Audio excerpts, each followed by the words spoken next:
नमस्कार साथियों, मैं राजन कुमार आप सभी लोगों को सीट स्टडी सेंटर में स्वागत करता हूं, अभिनंदन करता हूं।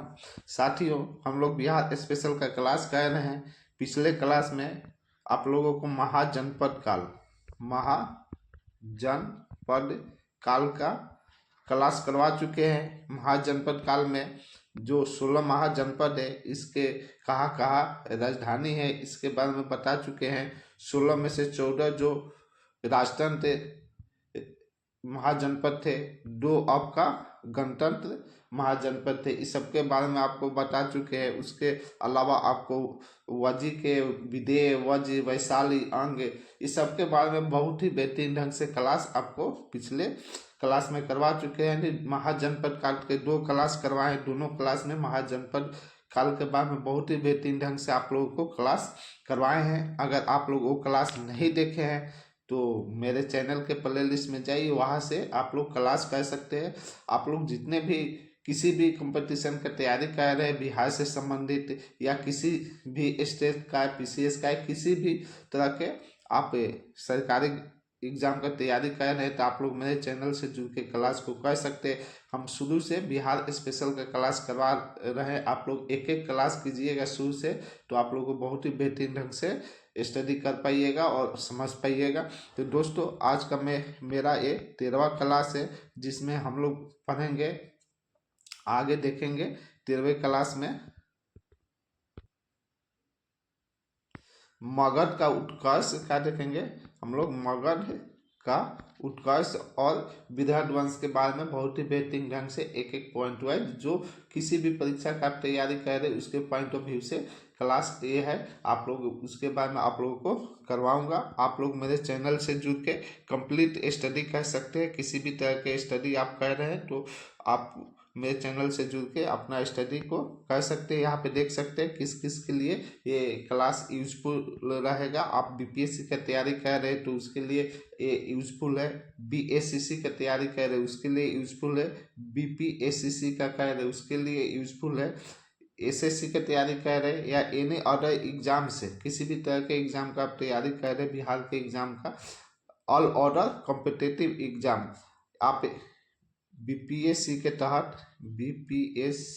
तहत ADEO का वैकेंसी निकला था, जिसका संभावित डेट अप्रैल माह में दिया हुआ है कि अप्रैल माह में इसका एग्ज़ाम होगा। तो अगर आप इसका फॉर्म में अप्लाई फिल किए हैं, अगर इसका तैयारी कर रहे हैं, ADEO का तैयारी कर रहे हैं, तो आप मेरे चैनल से जुड़ के अपना तैयारी कर सकते हैं। तो दोस्तों, आप लोग मेरे चैनल से जुड़ के जो भी तैयारी करना है आप लोग कर सकते हैं। जो भी फ्रेंड्स है मेरा क्लास कर रहे हैं, वीडियो को लाइक और शेयर कर दीजिए। और जो फ्रेंड्स अभी तक मेरे चैनल को सब्सक्राइब नहीं किए हैं, कृपया आप लोग चैनल को सब्सक्राइब कर लीजिए। दोस्तों, यहाँ पे आप लोग देख सकते हैं कि ये अध्याय कितना है, 7 है, मगध का उत्कर्ष एवं उसके राजवंश। इसके बारे में हम लोग देखेंगे। यहाँ पे देखते हैं मगध का सर्वप्रथम उल्लेख है, यहाँ पे छूट गया है, सर्वप्रथम उल्लेख अर्थवेद में मिलता है। मगध का सर्वप्रथम उल्लेख कहाँ पे मिलता है, तो अर्थवेद में मिलता है। कहाँ पे मिलता है दोस्त, अर्थवेद में सबसे प्रथम उल्लेख मिलता है। तो अगर एग्जाम में प्रश्न आए कि सर्वप्रथम मगध का उल्लेख कहाँ पे मिलता है, तो अर्थवेद में मिलता है। मगध प्राचीन से ही बिहार राजनीतिक उत्थान पतन एवं सामाजिक धार्मिक जागृति का केंद्र बिंदु रहा है। मगध क्या रहा है, शुरू से ही मगध प्राचीन से ही क्या है, आपका राजनीतिक उत्थान पतन एवं सामाजिक धार्मिक जागृति का केंद्र रहा है। तो अगर प्रश्न आए एग्जाम में कि मगध प्राचीन से क्या रहा है, तो राजनीतिक उत्थान रहेगा, उस पर टिक लगा दीजिएगा। पतन रहेगा तो उस पर भी लगा सकते हैं, या सामाजिक धार्मिक जागृति रहेगा उस पर भी लगा सकते हैं। तो मगध क्या है आपका, प्राचीन से राजनीतिक उत्थान एवं पतन का क्या है आपका, पतन एवं सामाजिक धार्मिक जागृति का केंद्र रहा है। अभियान चिंतामणि के अनुसार मगध को किकट कहा गया है। मगध को क्या कहा गया है, किकट। एग्जाम में प्रश्न है किसके अनुसार मगध को किकट कहा गया है, तो अभियान चिंतामणि के अनुसार क्या कहा गया है, मगध को किकट कहा गया है। किकट का उल्लेख कहाँ पे मिलता है? आपका ऋग्वेद में मिलता है। आपको जब हम क्लास करवाए थे वैदिक सभ्यता, उसमें वेदों के 4 वेद थे, चारों वेदों के बारे में आपको बताए थे, जिसमें हम बताए थे कौन से वेद में बिहार के लिए कौन सा शब्द का प्रयोग किया गया है। तो यहाँ पे किकर शब्द का प्रयोग कहाँ पे किया गया था? ऋग्वेद में किया गया था। वही यहाँ पे अभियान चिंतामणि के अनुसार मगध को क्या कहा गया है? किकट कहा गया है। क्या कहा गया है दोस्त? किकट कहा गया है। आगे देखते हैं। मगध बुद्धकालीन समय में शक्तिशाली राजतंत्रों में एक था जो दक्षिण बिहार में स्थित था। मगध क्या था? बुद्धकालीन के समय यानी भगवान बुद्ध के समय क्या था? एक शक्तिशाली राजतंत्र था। राजतंत्रों में से क्या था? एक था, यानी बहुत शक्तिशाली जितने भी राजतंत्र उसमें से शक्तिशाली राजतंत्र मगध भी था, जो दक्षिण बिहार में क्या था? स्थित था। जो कहा था? दक्षिण बिहार में स्थित था। आगे देखते हैं। कालांतर में ये उत्तर भारत का सर्वाधिक शक्तिशाली महाजनपद था। यानी कालांतर में एक क्या था? उत्तर भारत का सर्वाधिक शक्तिशाली महाजनपद कोई था तो कौन था? मगध था। क्या था? आपका मगध था। आगे देखते हैं। मगध गौरवशाली इतिहास और राजनीतिक एवं धार्मिक का विश्व केंद्र बन गया। मगध क्या था? आपका गौरवशाली इतिहास और राजनीतिक एवं धार्मिक का बन गया, विश्व का केंद्र बन गया। कौन? आपका मगध। मगध महाजनपद की सीमा उत्तर गंगा से दक्षिण के विंध्य पर्वत तक और पूर्व में चंपा से पश्चिम के सोन नदी तक विस्तृत था। यहाँ पे समझिए, ये क्या बता रहा है? मगध का विस्तार बता रहा है चारों दिशाओं में। मगध का जो विस्तार है, उत्तर में क्या था? गंगा, दक्षिण में विंध्य पर्वत तक क्या था? इसका विस्तार था, फैला हुआ था। पूर्व में चंपा, ठीक है, पश्चिम में सोन नदी तक क्या था? इसका विस्तार फैला था। किसका? मगध का। मगध का विस्तार कहा चारों दिशा में कैसे फैला था? तो उत्तर में आप क्या कह सकते हैं? गंगा, दक्षिण में क्या कह सकते हैं? विंध्य पर्वत तक, यानी गंगा से लेके विंध्य पर्वत तक और चंपा से लेके सोन नदी तक क्या था? इसका विस्तार फैला हुआ था। किसका? आपका मगध का। किसका दोस्त? मगध का। आगे देखते हैं दोस्त। कालांतर में मगध की राजधानी पाटलिपुत्र स्थापित था। कहा था? राजधानी इसका पाटलिपुत्र स्थापित था। किसका? मगध का। तो वही लिख रहा है, कालांतर में मगध के राजधानी पाटलिपुत्र स्थापित हुई।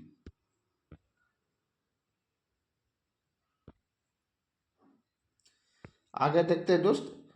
मगध भारत का सबसे शक्तिशाली महाजनपद था। तो अगर एग्जाम में प्रश्न आ जाए कि भारत का सबसे शक्तिशाली महाजनपद कौन था, तो आपका मगध था। कौन था दोस्त? मगध था। तो वही यहाँ पे लिखा हुआ है कि मगध क्या है? भारत का सबसे शक्तिशाली महाजनपद था। मगध क्या था? आपका भारत का सबसे शक्तिशाली महाजनपद था। वर्तमान समय के पटना, नालंदा, गया मगध के हिस्सा था। यानी वर्तमान समय में क्या है? पटना है। क्या है? पटना है। आपका गया जिला है, पटना जिला है, गया जिला है, और क्या है? नालंदा जिला है। ये तीनों क्या था? उस समय मगध का हिस्सा था, मगध का क्षेत्र था, जो वर्तमान समय में पटना है, गया है और नालंदा है। आगे देखते हैं दोस्तों। मगध का इतिहास आगे चलकर भारत का इतिहास बनता है। यानी मगध का जो इतिहास है आगे चल के क्या बना? भारत का इतिहास बना। आप एशियंट हिस्ट्री, तो बिहार के संदर्भ में हम पढ़ा रहे हैं आपको। एशियंट हिस्ट्री में भी आप लोगों को पूरा प्राचीन हिस्ट्री लगभग आपका बिहार से ही संबंधित है। प्राचीन हिस्ट्री लगभग आपका किससे संबंधित है? बिहार से ही संबंधित है। जो उसको भी आप लोगों को एक एक पॉइंट वाइज क्लास, हर एक चैप्टर का क्लास आप लोग को करवाऊंगा। तो आप लोग मेरे चैनल से जरूर जुड़िए और अपने क्लास को कीजिए। आगे देखिए दोस्त। मगध की प्रारंभिक राजधानी कहाँ थी? राजगीर थी। कहाँ थी दोस्तों? राजगीर थी। राजगीर थी। प्रारंभिक राजधानी राजगीर थी, जिसको राजगृह भी कहते हैं। क्या कहते हैं? राजगृह भी कहते हैं। अगर ये भी लिखा रहे तो आप लोग इसको भी टिक आउट कीजिएगा। तो मगध का एग्जाम में आ जाए कि मगध का प्रारंभिक राजधानी कहाँ था? तो राजगीर था। राजगीर 5 पहाड़ियों, राजगीर पांच पहाड़ियों रत्नागिरी, उदयगिरी, सोनगिरी, विपुलगिरी और वैभवगिरी से घिरा हुआ क्षेत्र था। एग्जाम में प्रश्न आता है, ठीक है, कि मगध कितने पहाड़ियों से घिरा था या मगध कौन कौन पहाड़ियों से घिरा था। तो मगध आपका पांच पहाड़ियों से घिरा हुआ था। कितने पहाड़ियों से? पांच पहाड़ियों से घिरा हुआ था। वो पहाड़ी कौन कौन से थे? आपका रत्नागिरी था, उदयगिरी था, सोनगिरी था, विपुलगिरी था और वैभवगिरी था। ये पांच जो पहाड़ी थे, इस पांच पहाड़ियों से मगध घिरा हुआ था। आगे देखते हैं दोस्त।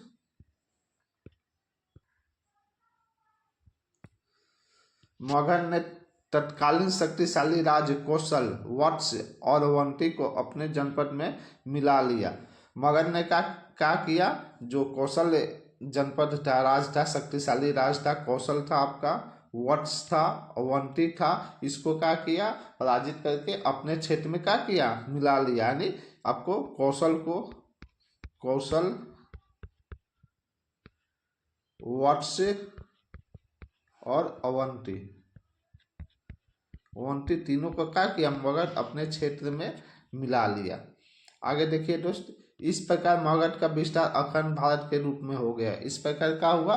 मगध का जो विस्तार था क्या हुआ? अखंड भारत के रूप में हुआ और प्राचीन मगध का इतिहास भारत बना। और प्राचीन यहाँ पे वही बताए थे कि एशियन हिस्ट्री में पूरा आपको बिहार के संदर्भ में ही अधिक आपको पढ़ने को मिलेगा। तो वही यहाँ पे लिख रहा है कि प्राचीन मगध का इतिहास ही भारत का क्या बना? इतिहास आपका बना। तो ये जो मगध के उत्कर्ष के बारे में था, उसके बारे में जो भी पॉइंट ऑफ व्यू था, एग्जाम के पॉइंट ऑफ व्यू से आपको मैं बता दिए, एक एक पॉइंट, एक एक लाइन वाइज आपको समझा दिए।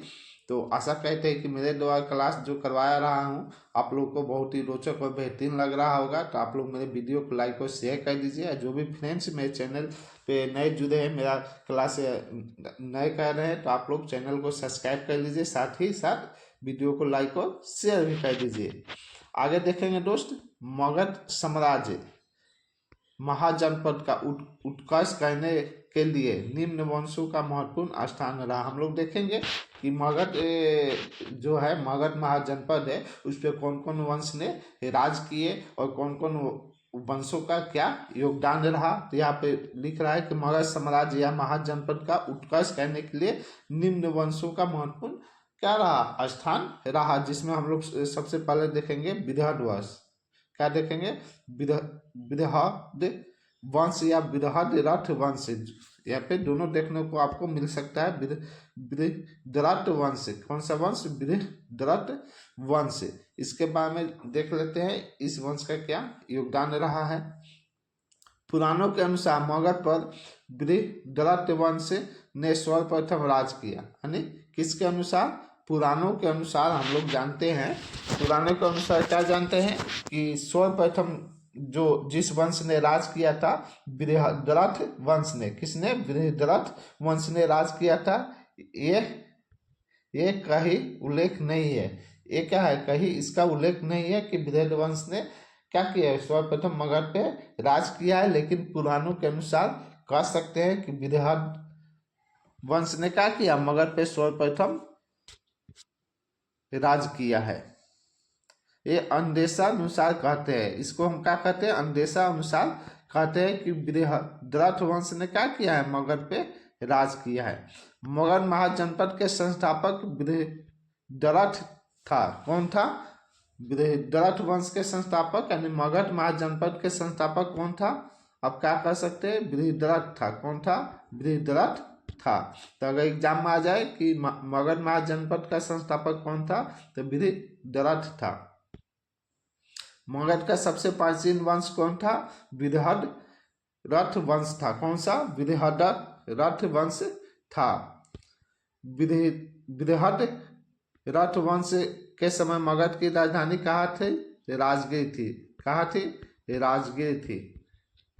आगे देखते हैं, राजगीर का पुराना नाम क्या है दोस्तों? अगर एग्जाम में प्रश्न आ जाए कि राजगीर का पुराना नाम क्या है, तो वसुमती है। क्या है? वसुमती। आपका वसुमती। एग्जाम में प्रश्न बन सकता है कि राजगीर का पुराना नाम क्या है, तो वसुमती या वसुमती किसका पुराना नाम है? तो राजगीर का नाम है। आगे चलिए, महाभारत और पुराणों के अनुसार जरासंध के पिता तट वेदीराज वसु के पुत्र बृहद्रथ ने इस वंश की स्थापना की। क्या लिख रहा है? महाभारत और पुराणों के अनुसार। किसके अनुसार? महाभारत और पुराणों के अनुसार जरासंध के पिता, यानी जो जरासंध के क्या थे? पिता थे, तट थे वेदीराज वसु के पुत्र। किसके?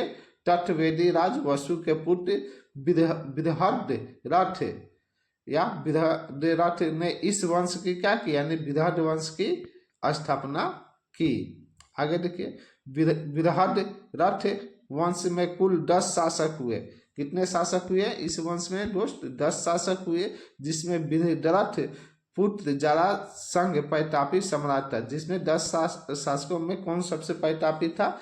जरासंध था। जरासंध के बारे में आप लोग महाभारत में देखे होंगे। महाभारत सीरियल जब चल रहा था, महाभारत सीरियल जो भी है, उसमें जरासंध के बारे में बताया गया है। जरासंध इस वंश में क्या था? सबसे प्रतापी शासक था, सबसे प्रतापी सम्राट था।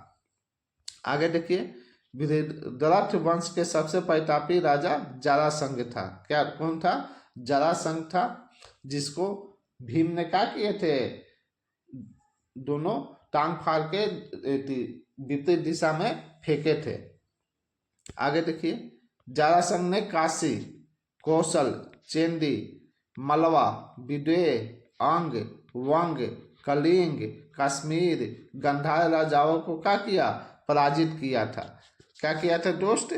पराजित किया था। जरासंध ने किस किस को पराजित किया था? आप लोग यहाँ पे देख सकते हैं, वही लिख रहा है कि महाभारत पुराणों के अनुसार। यहाँ तो आपको बता दिए। यहाँ पे देखिए, जरासंध ने क्या किया? काशी, कौशल, चेदी, मालवा, विदेह, अंग, वंग, कलिंग, कश्मीर और गंधार के राजाओं को क्या किया? पराजित किया। किसने? जरासंध ने। जरासंध ने इस वंश की राजधानी वसुपति, गिरिव्रज या कुशाग्रपुर बनाई। कहाँ का बनाई?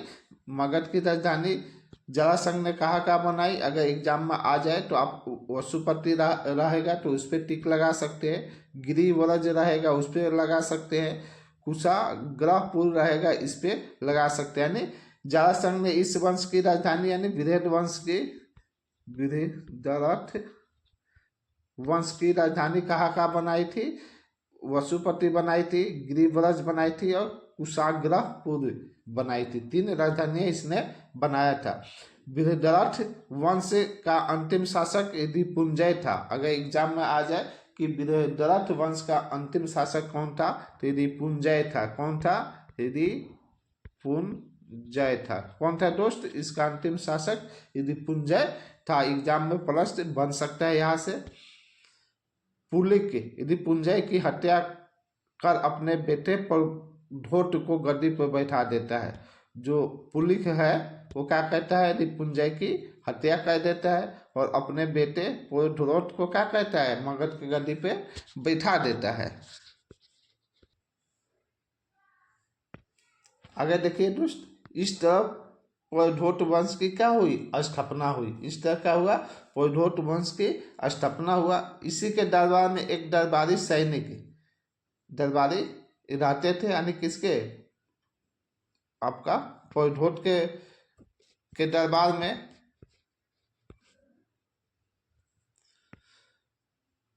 प्रद्योत के दरबार में कौन रहता था? एक दरबारी रहता था जिसका नाम क्या था? महिय था, जो पुलिक के बेटे की हत्या कर देता है। जो क्या कहता है? पुलिक के बेटे की हत्या कर देता है। महिय का बेटा कौन होता है? बिंबिसार होता है, जो इस गद्दी को क्या कहता है? संभलता है। अर्थात महिय ने पुलिक के बेटे की हत्या कर अपने बेटे बिंबिसार को क्या किया? गद्दी पे बैठाया और यही से हर एक वंश के क्या हुआ? स्थापना आपका हुआ। तो यहाँ पे थोड़ा समझिए,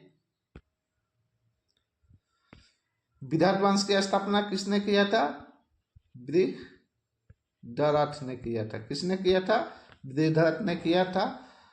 बृहद्रथ वंश के सबसे प्रतापी शासक कौन था? जरासंध था। कौन था दोस्त?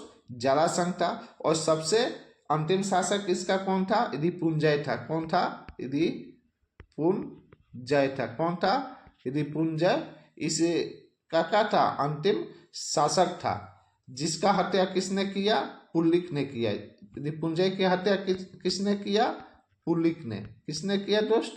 पुलिक ने कर अपने बेटा प्रोघोट को क्या किया? मगध के गद्दी पे बैठाया और क्या हुआ? प्रोघोट वंश का क्या हुआ? स्थापना हुआ। प्रोघोट के ही दरबार में क्या एक सैनिक रहता था? प्रोघोट के दरबार में क्या रहता था? एक सैनिक रहता था जिसका नाम क्या था? पुलिक नाम था। जिसका नाम क्या था? महिये था। जिसका नाम क्या था? महिये था। जिसका नाम क्या था दोस्त? महिये था। महिये ने क्या किया? पुलिक के बेटे पुलिक के जो बेटा था प्रोघोट, क्या था?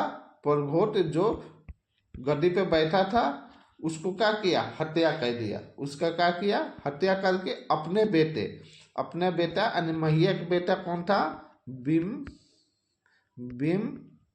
बिम्बिसार था। महिया का बेटा क्या था? बिम्बिसार था। बिम्बिसार को क्या किया? मगध के गद्दी पे बैठा दिया। वही से क्या हुआ आपका? और ये बिम्बिसार बैठा तो किसका, कौन से वंश का स्थापना कर दिया? हर्यक वंश से। वही से क्या हुआ? हर्यक वंश का स्थापना हुआ। यहाँ पे आप देख सकते हैं कि यहाँ पे अपने बेटों को गद्दी पर बैठाने के लिए एक दूसरे का क्या हो रहा है? हत्या हो रहा है। तो हर्यक वंश की स्थापना किसने किया था? बिम्बिसार ने किया था।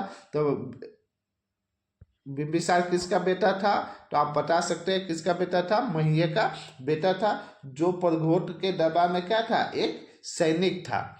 क्या था दोस्त? एक सैनिक था। तो आशा करते हैं कि ये जो आपको समझाए आप लोग समझ गए होंगे कि हर्यक वंश की स्थापना कैसे हुआ। हर्यक वंश की स्थापना कैसे हुआ तो आप लोग अच्छे से बता सकते हैं कि विदर्भ वंश के अंतिम शासक जो था रिपुंजय, उसकी हत्या किसने की है? आपका पुलिक ने किया। पुलिक ने हत्या करके किसको बैठाया? अपने बेटे प्रोघोट को क्या किया? मगध के गद्दी पे बैठाया। प्रोघोट वंश की क्या किया? स्थापना हुआ। और प्रोघोट के ही दरबार में एक दरबारी रहता था। क्या था? दरबारी था यानी सैनिक था, जिसका नाम क्या था?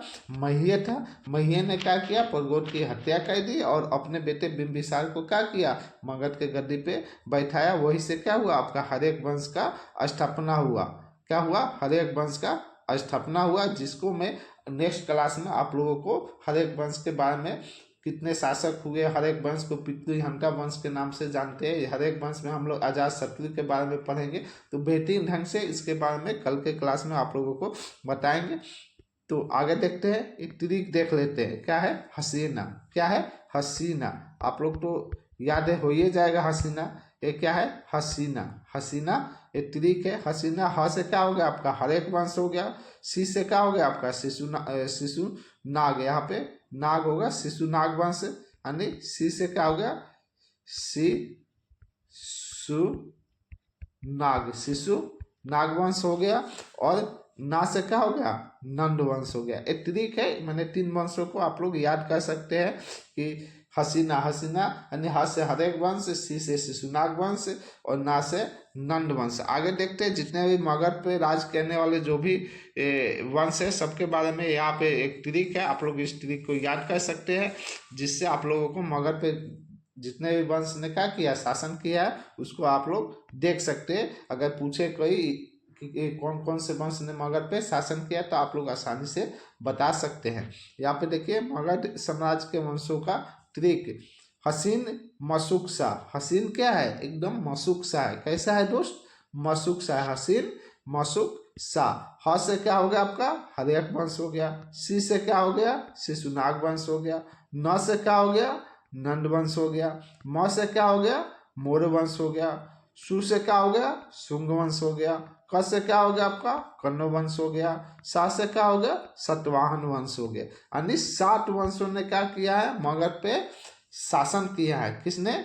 मगध पे 7 वंशों ने प्रारंभिक क्या किया है? शासन किया है। शुरू में कितने वंश ने शासन किया है मगध पे? 7 वंश ने शासन किया है। कौन कौन सा? आपका हर्यक वंश, शिशुनाग वंश, नंद वंश, मौर्य वंश, शुंग वंश, कण्व वंश और सतवाहन वंश। ये 7 वंशों ने क्या किया है? मगध पे शासन किया है। 7 वंश के बारे में कौन कौन से पैतापिक शासक हुए इस वंश के, जिसके बारे में उन्होंने मगध के बारे में क्या किया, कौन कौन से क्षेत्र को मिलाया, इस सब के बारे में एक एक क्लास में आपको सबको करा दूंगा। तो दोस्तों आज का क्लास जो है मैं यहीं पे समाप्त करूंगा। कल के क्लास में हम स्टार्ट करेंगे हर्यक वंश। तो आप लोग क्लास करना ना भूलें, बहुत ही बेहतरीन ढंग से आप लोग को पढ़ा रहा हूँ। तो आप लोग मेरा क्लास शुरू से कीजिए, एक एक क्लास को कीजिए और अपना नोट्स बनाते चलिए, मेहनत कीजिएगा, कहीं ना कहीं आप सफल होइएगा। जिंदगी में बिना मेहनत के कुछ प्राप्त नहीं कर सकते हैं। तो आप लोग मेहनत कीजिए और अपना नोट्स बनाते चलिए और क्लास को कीजिए। तो दोस्तों मिलते हैं कल के क्लास में। जय हिंद, धन्यवाद।